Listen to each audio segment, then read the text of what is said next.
Praise God. Believe you are getting blessed with a series on capacity building, especially building relational capacity. We just talked about marital relationship. How can we build how can we build capacity in our relationship with our spouse?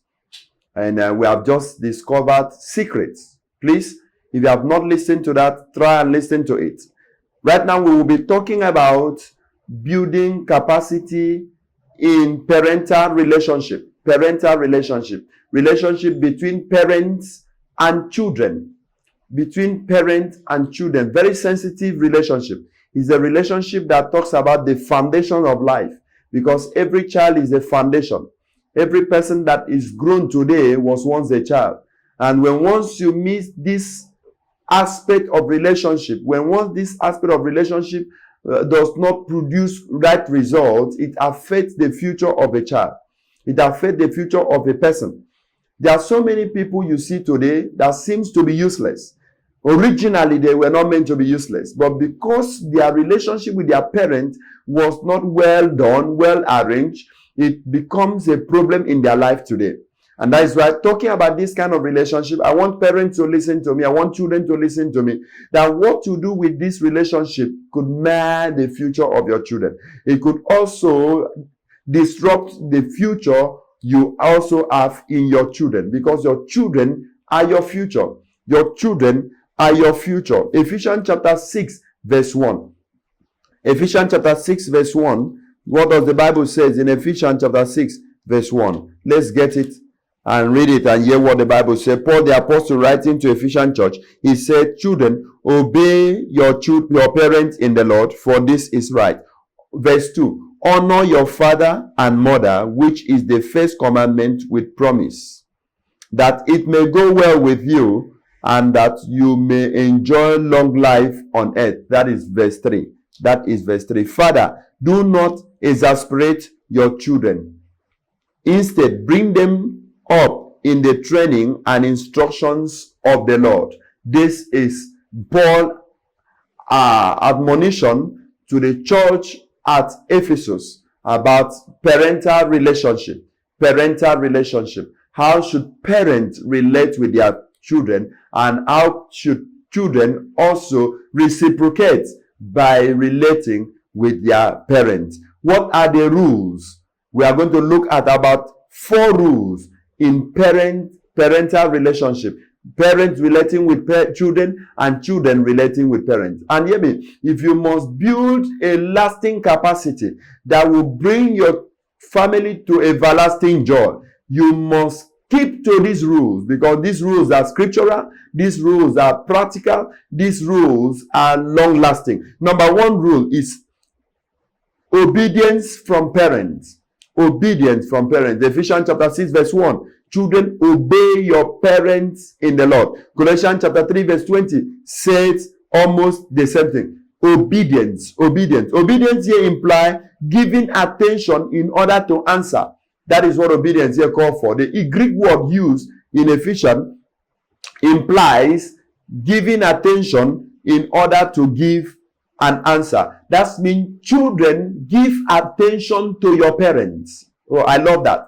Children, give attention to your parents. Not just as a child, even as a grown-up child, give attention to your parents. Give attention. So many children don't have time giving attention to their parents. Once they grow up and become whatever God has helped them to become, they neglect their parents. They neglect their source. Remember, your parents, you are your foundation. They are your source in life. So children, give close attention to your parents. He said obedience from children is necessary to have peace in the family. So one of the capacity every child needs to build in relationship is the capacity to give attention to parents. Even as a married man, remember your mother, remember your father, give them attention due to them. I'm not saying you should give your attention you should give to your wife, to your parents. No. What I'm saying is that give them the dimension of attention that is due them. Don't neglect them because you have become a graduate and they are still illiterate. Remember, that same illiterate woman was the person who breastfeeded you for months, for years, to some of us, as the case might be. Remember, that illiterate man once took care of you, and you are still bearing his name. Since you have not changed his name, take care of him. Even if you have changed his name in order to gain something better, remember, it was his name that carried you thus far to a point you have changed his name, which is never advisable, which is never ideal. Children, obey your parents in the Lord. Give them attention. As long as what they have to say has to do with you and your destiny and is godly approved, is God's approved, please give them attention. Even if what they have to say does not really make sense to you, give them attention, and with love tell them, Mommy, Daddy, what you have said, I've heard you, but this is why I cannot do it. Even if your parents are unbelievers, give them attention. I've heard so many children who say, my parents are not believers. God did not say give attention to parents who are believers. He did not say give attention to believing parents. He said give attention to your parents. Obey your parents in the Lord. Give attention. Don't be the one to judge your parents before God judge them. I beg of us, especially to the household of faith. You being born again does not call for you neglecting your unbelieving parents. Do you know maybe by taking care of them, they could become believers like you? Do you know taking care of them could even make them to have a change of heart? Even if you went to a prophet and the prophet said, he said, your father is an unbeliever, your father is a wizard, your mother is a witch. Since your mother did not kill you while you are in a womb, please take care of her. You say, Pastor, anytime I take things from my parents, they use it against me. Before you take to them, pray over those things. But take care of them. It is your mandate. It is your responsibility. Build that capacity in you. Build that love capacity in you to love and obey them. Because you can't obey the parents you don't love. Take care of them. Obey them in the Lord. Hear them when they talk. Hear them. Consider what they say. Number 2 thing, it said, children, honor your parents. So, honor is required from children. Children, honor your parents. Ephesians chapter 6 verse 2. Children, honor your parents in the Lord. Honor. Honor. Honor is deserving. They deserve honor. Your parents deserve honor. Don't dishonor them in any form, in any kind. Please, give them honor due to them. Give them honor due to them. And coming to parents, he said, parents, provoke not your children to wrath. Parents, provoke not your children to wrath. That means after children have done their part by honoring and obeying their parents, parents, do not provoke your children to wrath. Ephesians chapter 6 verse 4. Colossians chapter 3 verse 21. Don't provoke your children to wrath. Don't make them look at you irritatedly. Irritated. Don't make them become irritated about you. That is what it simply means. Don't make them become irritated about you. Don't make them look at you as if you have no love to offer them. Please, even if you need to rebuke them in love.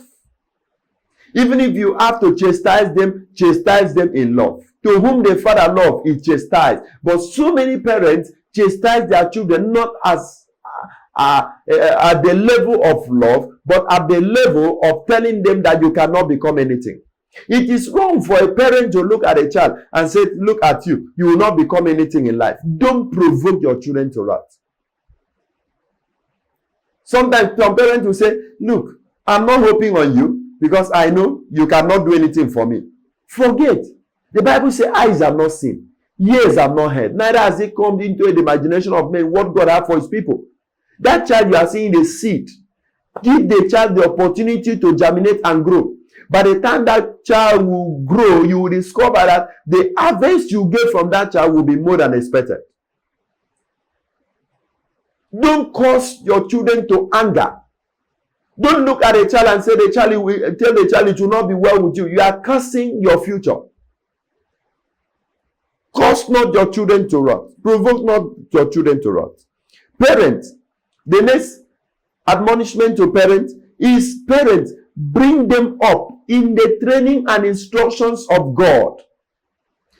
In the training and instructions of God. Children respond to training and instructions. Of course, you cannot train a child with words alone. You must train the child with words and action. You must act. One of the actions you must carry out is that you must live out what you tell them to do. You must be what you tell them to become. Another action is that you must spare the rod to spoil the child.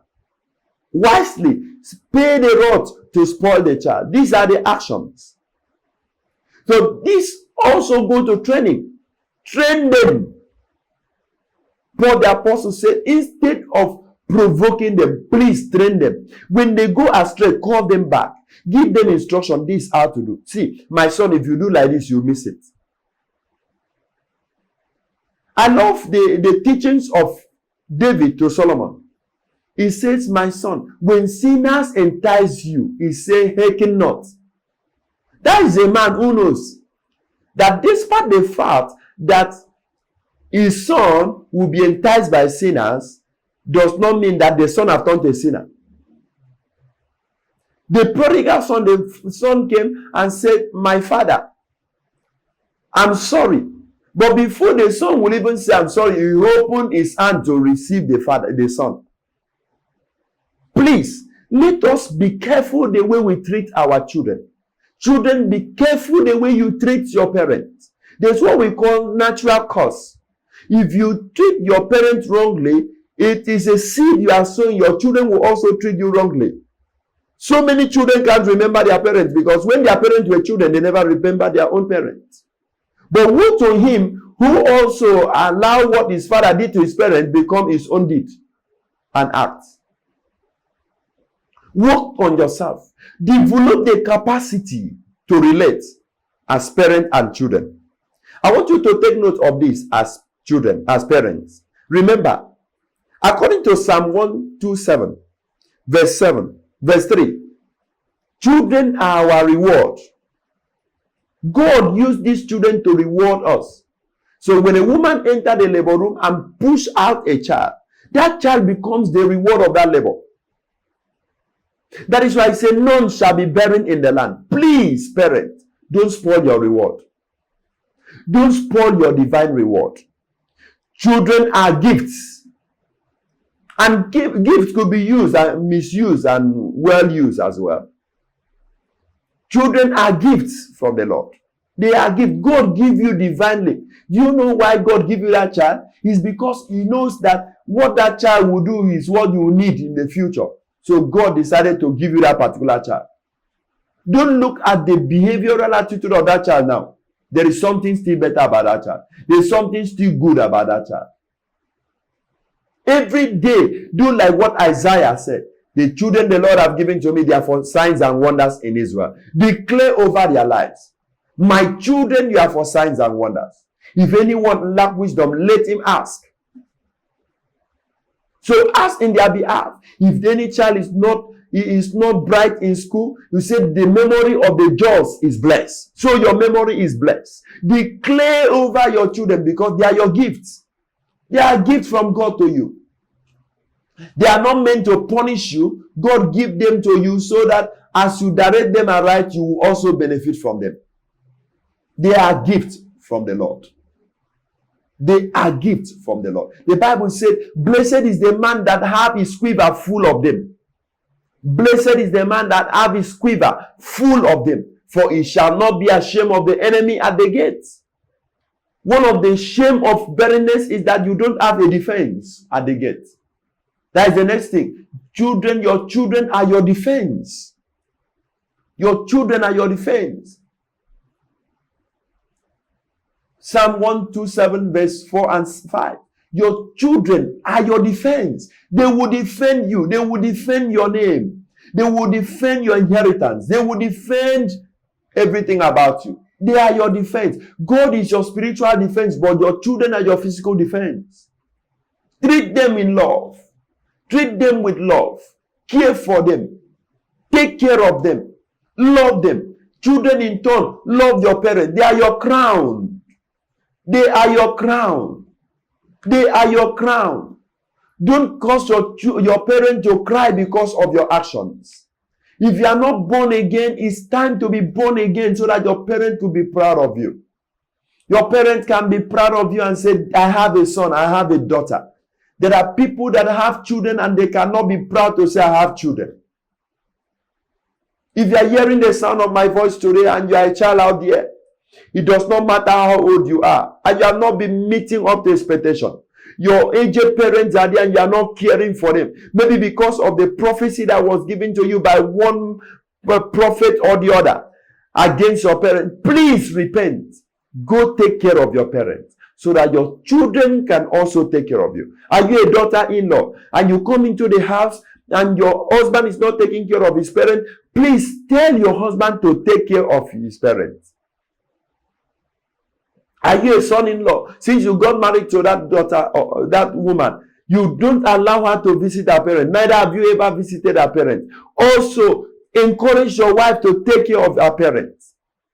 Let us balance the equation so that when men see us, the gospel we proclaim will not be looked down upon.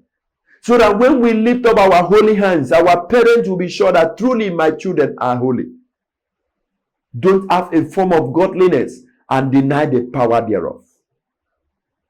The Lord is speaking to somebody. Wherever you are hearing me from, God is speaking to you today. It's time for children to reconcile to their parents.